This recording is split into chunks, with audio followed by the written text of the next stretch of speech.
gut issues, right, can also impact the brain. That's why a lot of like the newer families of antidepressants that are coming out in the years to come, looking at the research to come, are going to be more working on an anti-inflammatory mechanism in the brain, not necessarily blocking, reuptake ports like SSRIs would.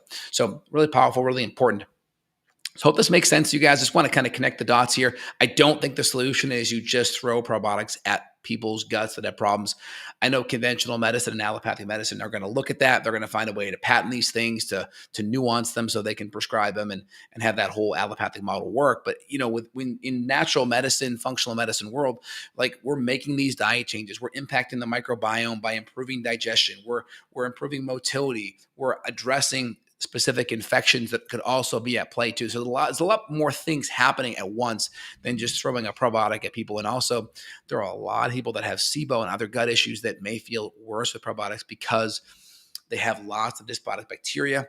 And throwing that probiotic in there sometimes can kind of chum the water, so to speak, and they can get kind of a feeding frenzy of negative histamine symptoms as well, brain fog, fatigue, issues like that as well. So really important. You got to work through kind of a systematic approach.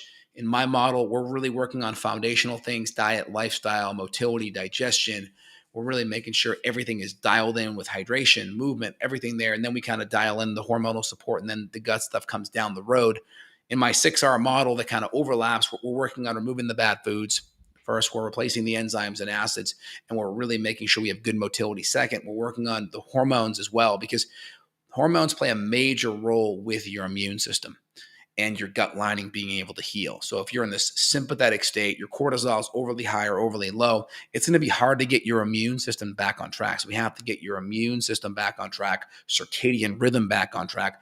Then that's where the 4th R plugs in. We work on removing the bugs, dysbiosis. 5th R, we work on repopulating the good bacteria. This is where the probiotics come into play. Also some prebiotic fibers as well, because they play a major role as like kind of fertilizer for those good bacteria. And then 6R, we kind of retest and make sure whatever our focus of addressing is actually addressed.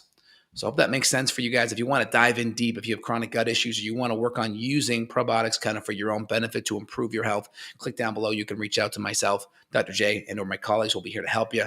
And you can schedule worldwide to kind of get a hold of me. And if you enjoyed today's video, give me a thumbs up, comments down below, and feel free and share with family and friends. All right, let me hit a couple questions for you guys here too. How many CFUs should I be taking?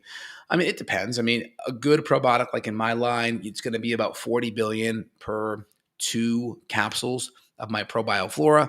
So anywhere between 20 and 100 billion is fine. I mean, good probiotics are going to put CFU count. They're going to put their CFUs of when they would expire, what would be expected to be in that bottle at expiration. That's important. So when you get my probiotic that says 20 or 40 billion a capsule per serving, that's going to be the estimate at expiration. A lot of the cheaper companies, they're going to tell you how much is there when they manufacture it in perfect condition.